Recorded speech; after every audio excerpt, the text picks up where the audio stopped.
جب دولت کی خواہش چھوڑ دو گے تو دولت مند بن جاؤ گے۔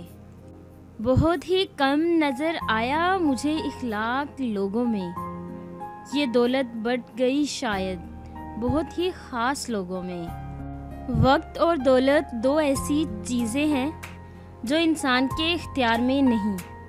وقت انسان کو مجبور اور دولت انسان کو مغرور بنا دیتی ہے۔ دولت دنیا کی ہو یا ایمان کی، جتنی بڑھتی جائے گی اتنی نیند کم ہوتی جائے گی۔ وقت، دولت اور رشتے یہ وہ چیزیں ہیں جو ہمیں مفت ملتی ہیں، مگر ان کی قیمت کا تب پتہ چلتا ہے جب یہ کہیں کھو جاتی ہیں۔ انسان بھی کیا چیز ہے، دولت کمانے کے لیے اپنی صحت کھو دیتا ہے اور پھر صحت کو واپس پانے کے لیے اپنی دولت کھو دیتا ہے۔ دولت، رتبہ اور اختیار ملنے سے انسان بدلتا نہیں، اس کا اصلی چہرہ سامنے آ جاتا ہے۔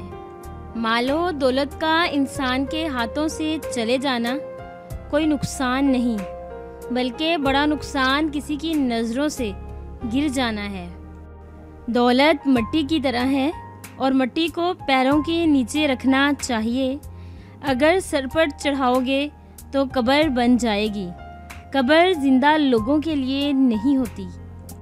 جو شخص روکھی سوکھی کھا کر مطمئن رہتا ہے وہ سب سے زیادہ دولت مند ہے، کیونکہ اطمینان دنیا کی سب سے بڑی دولت ہے۔ کبھی بھی اپنی جسمانی طاقت اور دولت پر بھروسہ نہ کرو، کیونکہ بیماری اور غربت آنے میں دیر نہیں لگتی۔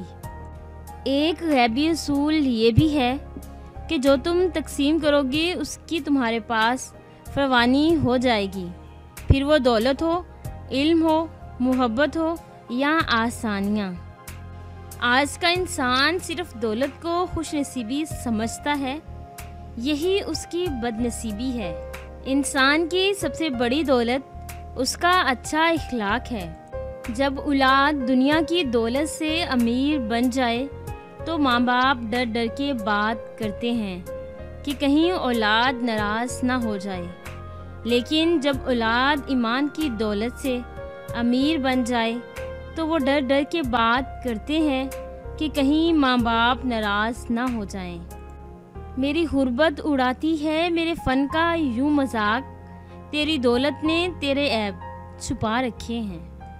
عزت کمانا دولت کمانے سے زیادہ مشکل ہے اور عزت گنوانا دولت گنوانے سے زیادہ آسان ہے۔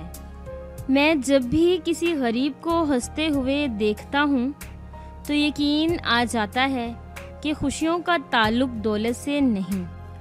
اگر آپ کو ہماری یہ چھوٹی سی کاوش اچھی لگی ہے تو آپ ہماری اس ویڈیو کو لائک کریں، شیئر کریں اور کامنٹس دیں، اور ڈیلی نیو ایک ویڈیو حاصل کرنے کے لیے آپ ہمارے چینل کو سبسکرائب کریں اور بیل کے آئکن پہ کلک کریں تاکہ ہماری آنے والی جتنی بھی ویڈیوز ہیں ان کی نوٹیفیکیشن آپ تک بآسانی پہنچ سکے۔